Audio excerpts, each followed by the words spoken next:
Welcome to Herning again. Last time you were here, it was a huge success for the British team. We hope you'll enjoy it this time too. Thank you. The horses you are going to test will turn 5 years this spring. What will you expect from a horse ready for this final? Well, this is an interesting job, not one obviously that I'm used to. But I have been a test rider before in Pavo Cup in Holland, and obviously in England as well. I've done it in my own country. I think that it's quite strange getting on a horse that someone else has ridden. That's the first thing. You have to be a little bit careful how you test a horse. And you know what I'm looking for really is I have 2 marks to give: rideability. So that is looking for the fact that the horse is perhaps not a tense horse, that he is a trainable horse, and that he has a good temperament. So to have a good temperament for a dressage horse, they need good rideability. So you have to be able to move them with your legs, you have to be able to feel them with your reins, and just maneuver them around the arena. And the second mark I have to give is for capability. So that is the horse's potential. So not every horse perhaps might look like a great horse, but that's the point of having a test rider, so that when you get on you can feel potential.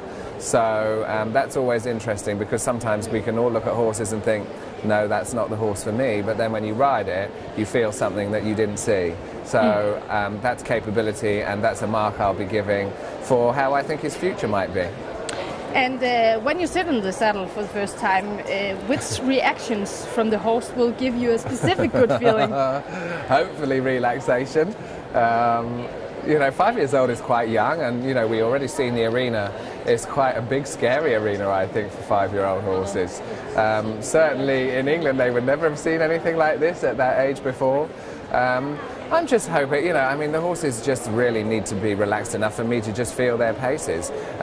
You know, they have to be able to walk with a good swing and a good overtrack. They have to be able to trot with activity and be able to lengthen and shorten the pace. And the canter obviously has to be a definite 3-beat rhythm that is an uphill pace. You have to think that the trot is the pace that is most changeable in a horse through the training. So the walk and the canter have to be very natural, and they have to be able to produce that in the atmosphere here today. Yeah, but which opposite feeling do you not want to get? I don't want to get a feeling with the horse that is too tense to be able to show itself, really. And you know, you want to be able to feel obviously safe, which is why I think that it's important to be. You know, I want to be an easy test rider. I'm not trying to find out, you know, how big you can make the trot, how big you can make the canter. I just want to feel the rideability. So that comes with relaxation. And are you actually able to get the feeling, here is something for the future at this young age? Oh, for sure, yeah. I mean, I think from my point of view, I've been very lucky in my life that I've had a lot of horses to train.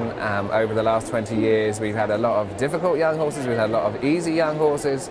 And I know exactly the sort of feelings that I would like to experience that I think would be a trainable horse. And at the end of the day, I'm sure I won't be able to take anything home with me, but it would be the horse I want to take home.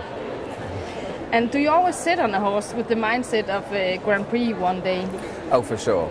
I think if you don't believe in your horse, if you don't trust your horse can do it, then really, you know, I wouldn't be riding horses like that. So I always think every horse in my stables certainly would have the possibility to at least make Grand Prix. Not every single one of them is going to be a star. That's for sure. You know, sometimes, you know, a rider is probably only blessed with one really good horse in your lifetime. I've been lucky, I've had 2 really good horses, or 3 in my lifetime so far. So that's a lucky feeling, but I would always expect that every horse we train to at least be able to do all the Grand Prix movements, yes. And when you experience challenges in your daily training of a horse, an example could be flying changes. Is it then a good solution to keep repeating the exercise then? No, of course not. I mean, you have to have, you know, well, I always remember what Kira Kirkman said, you have to have a toolbox, and that is a very good description of what a rider should have. You should have a toolbox. And you know, if one exercise doesn't work, there are many, many exercises to help horses that have certain problems in training. And it could be flying changes, it could be half passes, it could be collection. You know, one thing you have to bear in mind, obviously, is the age of the horse. Is the horse capable of doing it because he's strong enough? Or is he unable to do it because he's weak? So these are things that, you know, experience helps you with the training. But common sense is a great word for training as well. I mean, you need common sense. If the horse isn't improving with the thing that you're doing, then obviously you need to stop and think of another way. And, you know, as they always say, the basics, you have to understand basics, and you always have to return to basics to see what was wrong. Perhaps, and fix it from the bottom before you move up again. But very often these movements, when they're left and you leave the horse to have a little bit of time to think about it and relax about it, they come back doing it better rather than going on and on and on, where you never get rid of the tension. And Carl, now there's only a few hours until you're going to test ride these 30 young horses. What do you feel right now? Well, what does my colour look like, first of all? If I don't look white, then I'm still okay. No, I'm just looking forward to it. I mean, you know, I didn't come here because I didn't want to do it. It's something I'm excited about, and I think certainly for me as a British person, what I love about these shows is the enthusiasm, which we don't have these sort of breeding shows in England, so it's actually something that I love to experience, because it makes you realise just how many people are involved in your breeding program, in the fun that you can see with the young stallions, and obviously in the outcome for the competitors that are riding here. You know, I hope that there's a really suitable and great winner among them that could be a future star for you and your team, and, you know, for the world stage, really. Fun. Thank you so much for talking to us, and enjoy and good luck. Thank you very much.